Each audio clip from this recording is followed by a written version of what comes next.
Hello everybody, this is Stephanie. It's Tuesday, June 14th. Yes, it is. And I'm just now leaving my job here, my full-time job.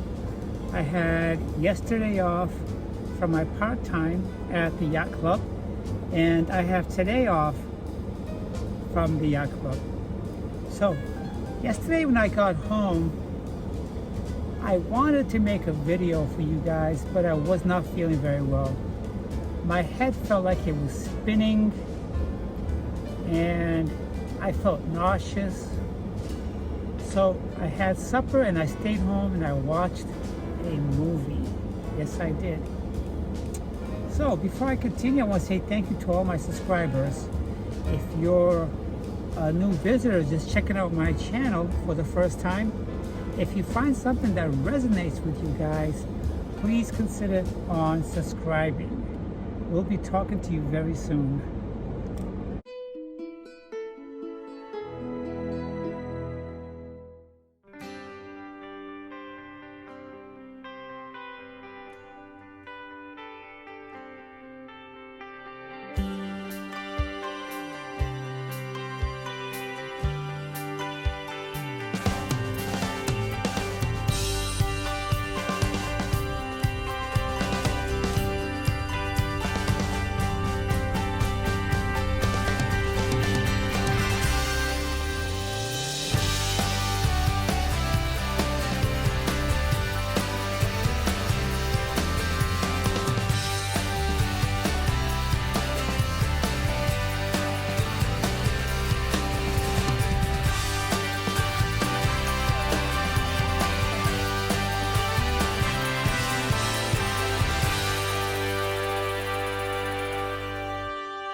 So, some very interesting things happened this morning, and it's got to do with self-discovery.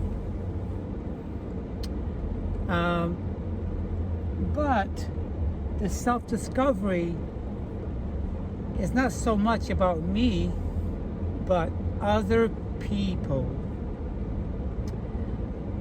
A few days ago, I think it was last week, I talked to you guys about how some people can become possessive and territorial.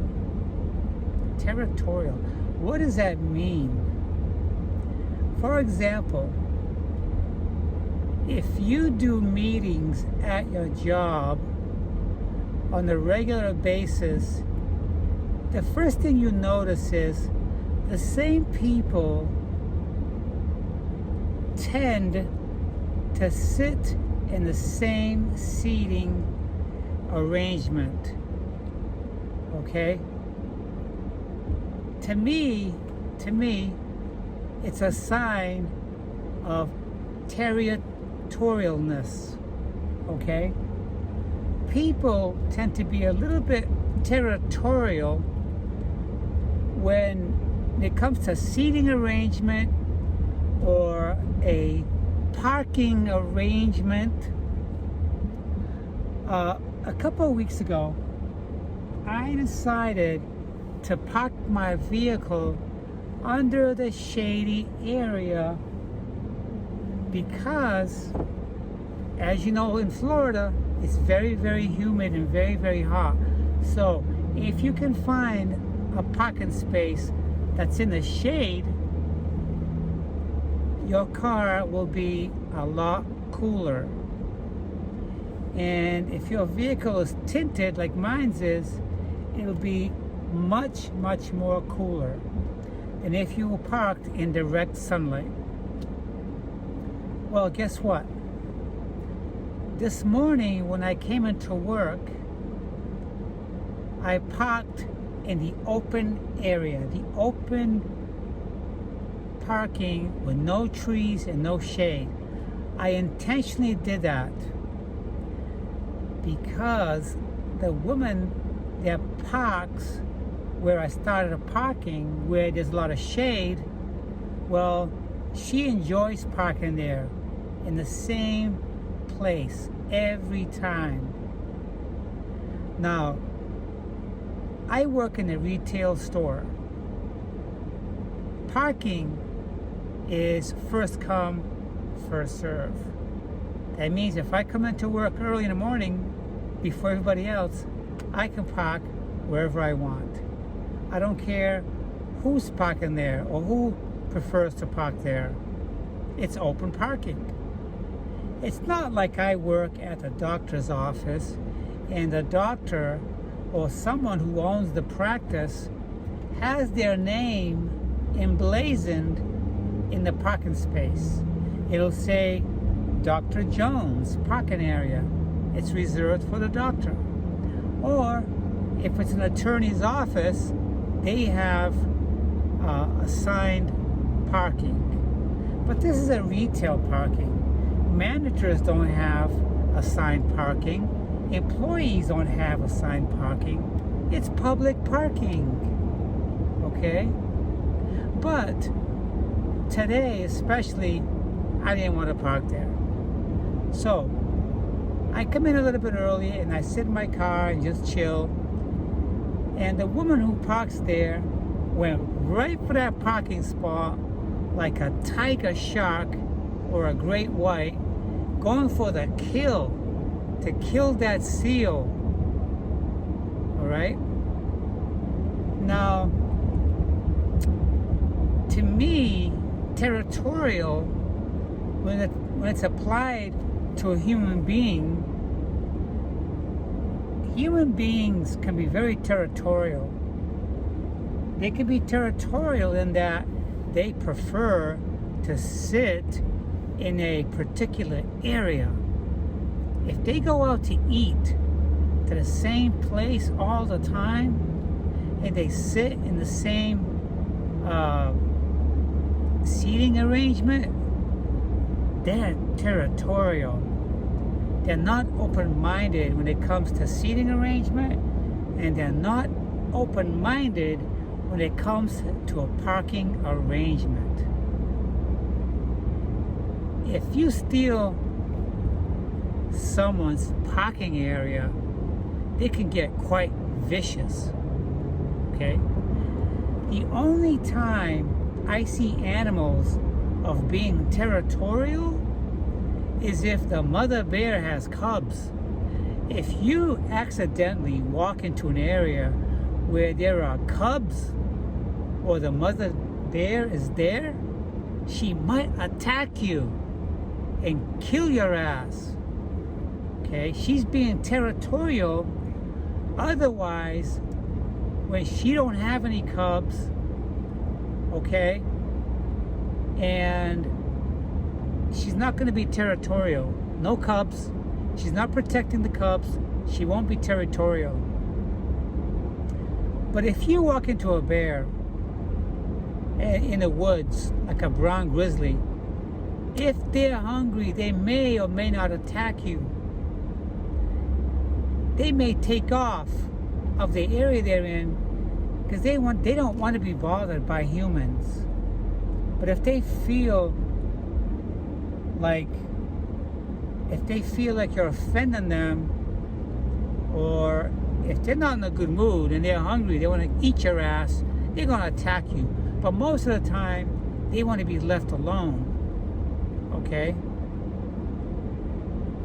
You can walk around an alligator, okay, in the wetlands. They may or may not attack you. I see people riding their bikes right around the alligator and the trail and keep going. They don't get attacked. Okay? But if they're protecting their eggs or their hatchlings, they'll attack your ass. People are always territorial, more so than animals. Why is that? Does it mean that the person is a controlling person? Huh? Sometimes people will get very defensive if you take their favorite parking area because they've come accustomed to parking there. In that woman's case, she's there for the same reason I'm there. It's a great coverage from the sun. Her car doesn't get hot when she's away. Okay? But what I did was I showed her that I'm not territorial. I can park anywhere. It only takes a couple of minutes for my car to cool off. I had my windshield shade in there. My car windows are all tinted. Yes, today my car was very hot there because the sun is beating down on the glass, and even though it's tinted, it's only level 1 tint, so it's not going to keep out all the heat or the sun's magnification on my car. So I thought it was very interesting that I didn't park there today to see her reaction. She wasn't mumbling under her breath. She wasn't cussing out. She was jolly happy that I did not park there today. Yeah. So anyways, the other thing I want to talk about is transgender related. Now, I started my transition in Florida. Florida is a non-progressive state. That means they're not so open-minded. It's a conservative state. Okay? People are not open-minded here in Florida. In my case, I started transitioning back in 2007 when I first moved here from Massachusetts. So therefore, it's possible and it's very, very likely that some of my customers that know me, they also know me before I transitioned. But whether that's the case or not, these people that are not open-minded will still serve me because they feel like it. They feel they're under no obligation to show me respect because they are conservatives, they're closed-minded, and they're very, very judgmental. They are. Okay? Not all of them. Most of them. Okay? Even though I give them the best customer service, they're gonna end off the conversation by saying, "Thank you, sir." And they'll say it in a dignified way. They just don't care. I don't get that very often. I also recognize them from when I first started my transition. They know I'm transitioning, but they also want to show me that they know that I've transitioned and that they know that my birth gender was male. They don't care. So that's the situation that most conservative states are now going through. It's very shameful that society has chosen to be that way.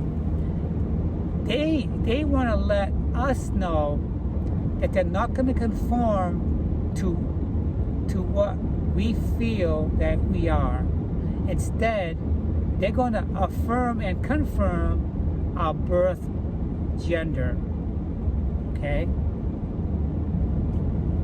So, what can I do about it? Zero. I can do absolutely zero about it. As a matter of fact, it's best if I don't do nothing about it. It's best if I don't show any anger or any hostility or any reaction to them disrespecting me in that manner. Why? If I bring attention to it, then they won. They win. That means that they got to me. But in my heart and in my mind, I know who I am, and I will not react. I will take the higher ground every time. Because if I don't, then they've proved themselves right. They've proved themselves right. Another case in point.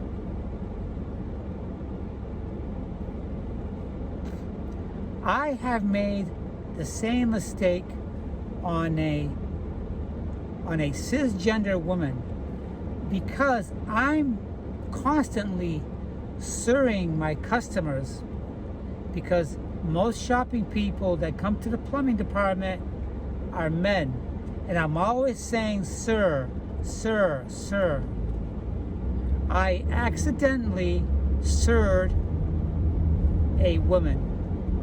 I accidentally sirred a woman. When I did that, she didn't get upset with me. She didn't take it as an insult.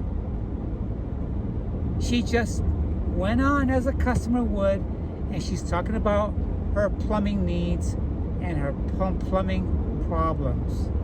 Why didn't she get upset with me? She didn't get upset with me because she knows that she's a woman. I know that I'm a woman, and I'm not going to react just as the woman that I served accidentally did not react. Because in her heart, she knows she's a woman. In her mind, she knows she's a woman. Even though she was born a woman, she don't have to tell me she was. I was also born as a woman. Okay? That feeling and that sense of feeling like a woman, I was born with that. Since I was a child, I felt it in my heart. Okay? And I waited till such time which I felt appropriate to take care of the situation, because my parents are old-fashioned, traditional.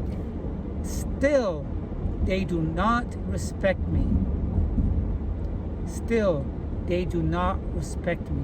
And because of that, I've decided to create my own space where I don't have to tolerate it, because they know how much it hurts me and kills me.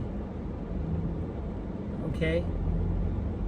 And going back to society, we can be the same way with society, but when it comes to my employment, where I have to work with customers to make a living and to bring home an income, I will not react. I will not react when customers purposely and intentionally sir me. Okay? Because I'm going to take the higher ground. I hope that all my sisters and brothers can take away something from this conversation and don't feel insulted when you get sirred or ma'amed. If you're a trans man and they ma'amed you, don't take it the wrong way. Let it go in one ear and out the other. Be the better person, take the higher ground. I have to admit, I haven't always been that way, because I used to correct them. When you correct them, they may think twice, even if they did it accidentally. If someone served me accidentally, when they see a woman, sometimes, most of the time, they apologize to me. When they don't apologize, I'm not gonna bring this to attention where I could accidentally out myself. So when I hear that, I gotta switch on my automatic mode that ignores it. So, that being said, what else is happening? I have decided to pursue my dream of having a more scaled down home version in the county where I may find an affordable lot or land to build my small home. And I've decided also, along with that, to buy a mini bus. Sometimes they call it a shorty bus, a shorty school bus. Sometimes they're orange, sometimes they're white. And a lot of people are buying those and they're converting them into RVs, recreational vehicles. A lot of people are living in them full time because they want to downsize and simplify their lives so they can feel and have more freedom in their lives. I don't have any desire to live in a converted or RV style vehicle full time. I don't want to do that. I rather use it for long-term traveling across the country, where I can experience different states and different beauties of this planet. I could easily save my money and put a huge down payment or pay off my car, which I consider my little dream car, either an SL or an SLK AMG, and just travel to my destinations on vacation by plane or take a cruise ship. But what happens when you're going from point A to point B, okay? Like if I wanted to go to the Grand Canyons or to Nevada to check out the Hoover Dam, or to go to New York to go check out the Niagara Falls, I would have to book a flight or book a hotel to go there. But what's happening in the process is I'm not creating a journey. I'm just creating a destination. I don't want to create a destination. I want to create a journey in my life. I want to experience something awesome, something beautiful. I want to get that human experience of having to experience a lot of the wonderful states that I've never been to. By being off grid that way while I'm traveling is a beautiful thing. It's a beautiful thing to witness. It's a beautiful thing to experience. I've traveled by plane to many places. I'm just sitting there for 5 or 6 hours with other people, hearing children cry, being enclosed in a tube with wings, and it becomes an A to a B, okay? To a destination A and B. There's no journey here. There's no process. That's why I want to work hard to save my money to buy my land and to buy my mini school bus to convert over to something that I can sleep in, to wake up and witness beauty, to see the beautiful scapes and the beautiful trees, the incredible redwoods. I want to experience that. Who wouldn't? I'm a free spirit person. It's my right to plan my dream and make it come alive, to make it happen. I can't rely on anybody else but myself. That's something to be proud of. That's something worth working hard for, isn't it? It is. I hope you guys can take away something from my video. And so you guys, I want you guys to be with me to watch me do this. I want to document the purchase of my RV, the purchase of my land, to see the changes that I go through while I'm doing this. I wish I could have documented my transition from the beginning, because you would have seen a different person physically. You really would have. Do you know what I used to weigh back then? 220 pounds. Soaking wet now, I weigh between 145 and 155. I didn't always look like this. And I don't want to show my before and after pictures on my YouTube, because that's something that can be stuck in your minds for those of you that are not trans. And it's not an image I want to put in people's minds. Even though a lot of trans people live a very private life, I'm documenting mine. I know there are some out there that's okay with documenting it, like me, and I understand. But a lot of transsexual people live a very private life. I don't. I'm proud of who I am.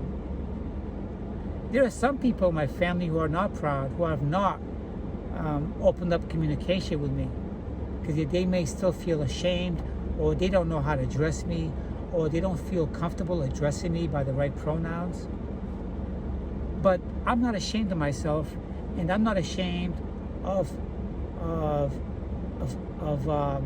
documenting my life. I'm really not. So that's what I want to talk about today. I hope you guys can relate. If you relate, give me a thumbs up, leave me a comment, and I'll see you guys soon. Have a nice evening, guys.